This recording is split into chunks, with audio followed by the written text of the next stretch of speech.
दोस्तों, अगर आप अपना खेतों की सिंचाई के लिए 5 एचपी सबमर्सिबल वाटर पंप लेने की सोच रहे हैं और उसे सोलर से चलाने के लिए सोलर पैनल भी लाना चाहते हैं, साथ में चार्ज कंट्रोलर भी लेना चाहते हैं, तो इस वीडियो में बताएंगे कि आप 5 एचपी सबमर्सिबल वाटर पंप कितना का मिलेगा और उसे सोलर से चलाने के लिए कितना पैनल लगाना पड़ेगा, उस पैनल का कीमत कितना होगा। तो इसके लिए इस वीडियो को आप ध्यान से देखें और अपने खेतों की सिंचाई सोलर पैनल से करें। तो चलिए शुरू करते हैं।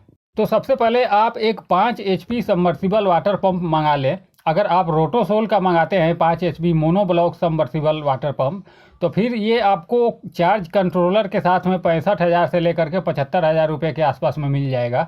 अब इसे सोलर से चलाने के लिए आपके पास कम से कम 5.5 किलोवाट का पैनल होना चाहिए। अब देखिए, 5.5 किलोवाट का पैनल को पूरा करने के लिए आप 550 वाट का 10 से 11 पैनल मंगा सकते हैं। तो ये 5.5 किलो से लेकर के 6 किलोवाट के आसपास में हो जाएगा। अब अगर आप 5.5 किलोवाट सोलर पैनल बाज़ार में लेने जाते हैं तो ये आपको 30 रुपये प्रति वाट के हिसाब से मिलता है। तो ऐसे करके 5.5 किलोवाट सोलर पैनल का कुल दाम हो जाएगा 1,70,000 रुपये के आसपास में हो जाएगा। तो यहाँ पर आपका सोलर पैनल भी हो गया, चार्ज कंट्रोलर भी हो गया और 5 एचपी का सबमर्सिबल पंप भी हो गया। अब इस 5 एचपी सबमर्सिबल पंप को 7 इंच के बोरिंग में आपको डालना होता है और फिर ये 3 इंच के पाइप में फुल प्रेशर में पानी देगा। अभी आपको पैनल को खेतों में लगाने के लिए लोहे का ढांचा लगवाना होता है। ये जीआई का एंगल हो सकता है या फिर लोहे का भी बनता है। तो इस ढांचे में खर्च आ जाएगा आपको कम से कम 20 से 25,000 रुपये का खर्चा आ जाएगा, क्योंकि ये घूमने वाला ढांचा होता है और जैसे जैसे सूरज अपना जगह बदलता है वैसे वैसे इस ढांचे को घुमा करके सूरज की तरफ कर दिया जाता है। तो इससे होता ये है कि आपका मोटर जो है ज़्यादा पानी देता है, क्योंकि सूरज की तरफ जब पैनल होता है तो ज़्यादा बिजली बनाता है। अगर आप एक ही तरफ सेट करके रख देंगे तो फिर जब सूरज दूसरे तरफ जाएगा तो फिर उसका किरण तिरछा होकर के लगेगा, तो फिर ये कम बिजली बनाएगा, तो फिर आपका मोटर का प्रेशर पानी जो है वो कम हो सकता है। इसलिए घूमने वाला ढांचा बनाया जाता है और इसमें 20 से 25,000 रुपये का खर्चा लग सकता है।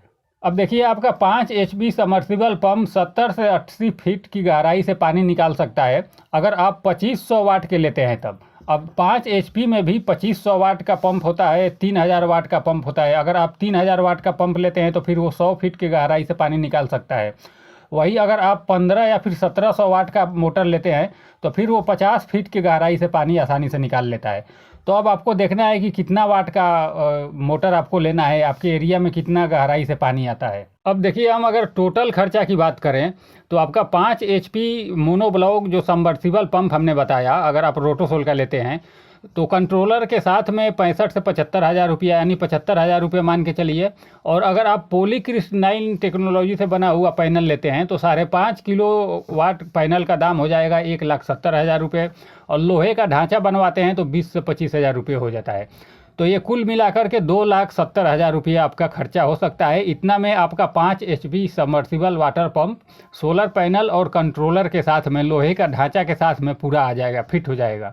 इसके अलावा आपको 2-4 हज़ार रुपये और लग सकता है। हो सकता है कि तार की कमी पड़ जाए। अगर आप पैनल थोड़ा सा बोरिंग से ज़्यादा दूर लगाते हैं तो फिर तार आपको एक्स्ट्रा में लेना पड़ सकता है। बाकी इसका जो इंस्टॉलेशन का खर्चा होता है वो कंपनी वाले ही कर देते हैं, इसी खर्चे में आपका कर देंगे। आप जहाँ से भी सोलर पैनल लेंगे, जिस भी सोलर डीलर से आप बात करके लेंगे, तो वो अपना आदमी भेजते हैं और आपके खेतों में आकर के इंस्टॉल कर देते हैं, सभी कनेक्शन वगैरह कर देते हैं। और बहुत से कंपनियां ऐसी भी होती है कि वो अलग से इंस्टॉलेशन का खर्चा लेती है। तो हमें उम्मीद है ये वीडियो आपको काफ़ी पसंद आया होगा और आपके सभी सवालों का जवाब मिल गया होगा। अगर अभी भी आप हमसे कुछ पूछना चाहते हैं तो नीचे कमेंट बॉक्स में ज़रूर लिखें, हम उसका रिप्लाई करेंगे। धन्यवाद।